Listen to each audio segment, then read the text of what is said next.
रोजगार म्हणजे शेतीवर जायचं, घरचंच काम असतं रोजगार. मग शेतीवर तुम्हाला दिवसाला किती मिळतात?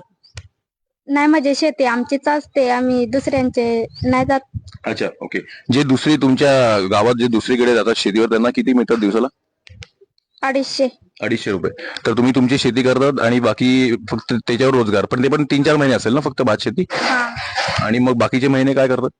बाकीचे महिने आहेत असे घरी काय रोजगार काम निघले का मग त्याच्यावर जातात. तुम्ही रोजगार तुमचा आता कसं आहे? रोजगार म्हणजे आता नाही, शेती आम्ही करतो त्याच्यावरच रोजगार नाही आमच्याकडे. मग उन्हाळी रोजगार. अच्छा, पण शेती तुमची आहे? थोडीशी आहे. अच्छा.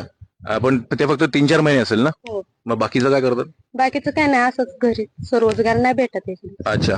तर अशी परिस्थिती आपल्या सगळ्यांची आहे आदिवासी पाड्यांवर. तर रोजगार आम्हाला फक्त 4च महिने इथं काम असतं. शेतीचे एकदा भात त्यांचं कापून झालं का आम्हाला काहीच काम नाही, रोजगार नाही. आणि दुसऱ्याच्या शेतात गेला तरी 200 रुपये मजुरी भेटती. आणि ते शेताचे काम संपल्यानंतर आम्हाला काम रोजगारही नाही आणि कामही नाही काहीच. वेळ आहे पण काम नाही.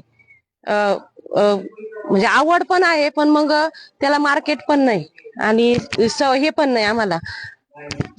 काम मेन म्हणजे कामच नाही. काम नाही. तर आपण मौली फाउंडेशन युवा कौशल्य आपण इथे रोजगारच्या संधी उपलब्ध करून खूप ट्राय करतोय. आणि अजून एक रिक्वेस्ट